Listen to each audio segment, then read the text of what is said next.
En este video vamos a definir el concepto de señal.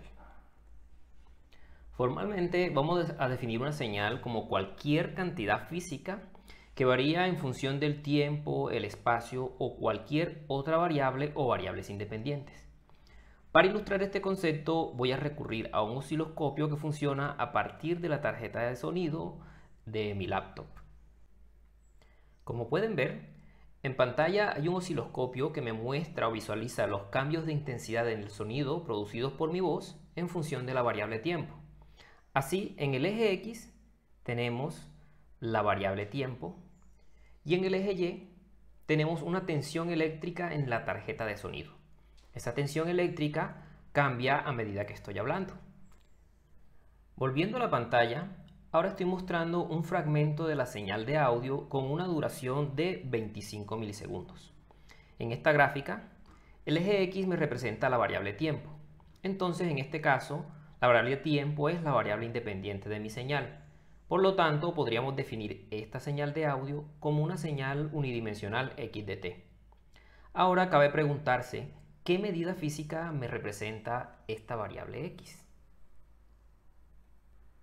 Para responder a esta pregunta, vamos a revisar el proceso del sensado de la señal de voz.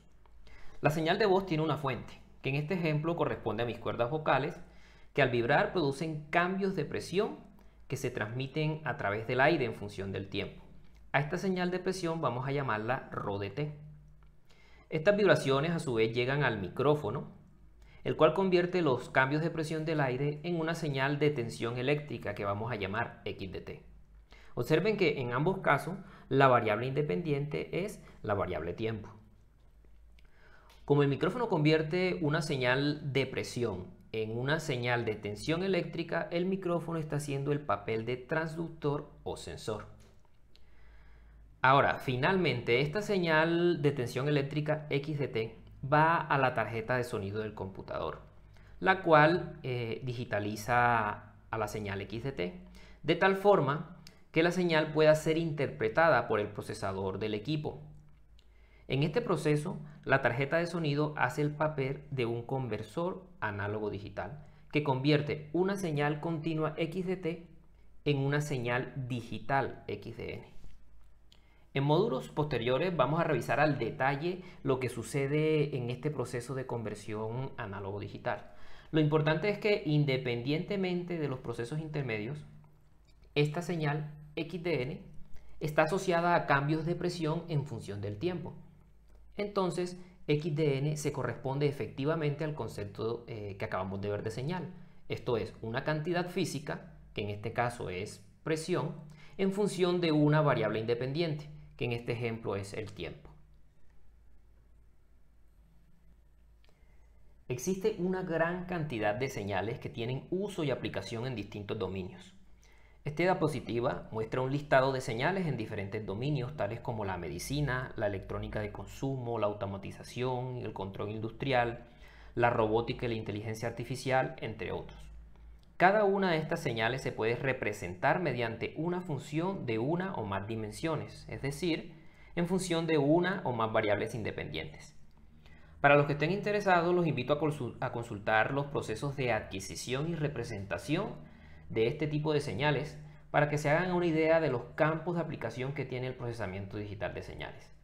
A continuación, vamos a hacer una importante distinción entre las señales análogas y las señales discretas, que son las que nos interesa considerar en este curso. Formalmente, las señales discretas corresponden a señales que están definidas para valores discretos de la variable o variables independientes. De aquí viene el nombre de señal discreta. Pero, ¿qué quiere decir eso de que estén definidas para valores discretos de la variable independiente? Vamos a verlo con un ejemplo.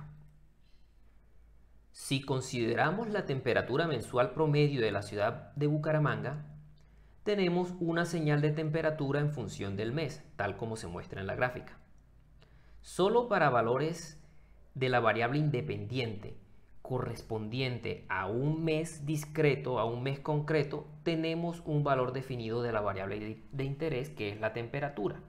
Por ejemplo, para el mes 3, tenemos que la temperatura promedio fue de 23.9 grados. Para el mes 4, que es el mes de abril, tenemos una temperatura promedio de 23.6. Claramente, la temperatura solo está definida para valores discretos, para valores específicos de la variable mes. Si consideramos, por ejemplo, la temperatura para un valor arbitrario, digamos el mes 4.5, que está más o menos por aquí, ese valor de temperatura no está definido. No existe un mes 4.5. En este caso, nuestra variable de interés solo está definida específicamente para valores enteros que estén entre 1 y 12. Por este motivo, esta señal de temperatura se puede considerar como una señal discreta. A manera de contraste, en esta figura estoy mostrando el histórico de temperaturas desde la tarde del domingo 12 de abril hasta la mañana del lunes 13 de abril de 2020. En este caso, la variable de interés es nuevamente la temperatura. Sin embargo, la variable independiente es la hora del día. En teoría, esta representación me permite conocer la temperatura en cualquier momento, con una precisión temporal que puede ser del orden de los segundos o las fracciones de segundo. Por este motivo, el eje horizontal, el eje X, que me representa también el tiempo, se trata de una variable continua que puede tomar cualquier valor. Esta es la distinción que nos permite diferenciar las señales analógicas de las señales discretas. Si la variable independiente es una señal discreta, como en el ejemplo anterior, se dice que esa variable pertenece al dominio discreto y por lo tanto estamos hablando de señales discretas. Si por el contrario la variable independiente es del dominio continuo, es decir, es una variable continua, como por ejemplo la hora del día medida con precisión infinita, entonces la señal correspondiente es una señal continua o analógica. En la práctica, las señales discretas son por lo general el resultado de muestrear a las señales continuas. El proceso de muestreo lo vamos a revisar en el siguiente video.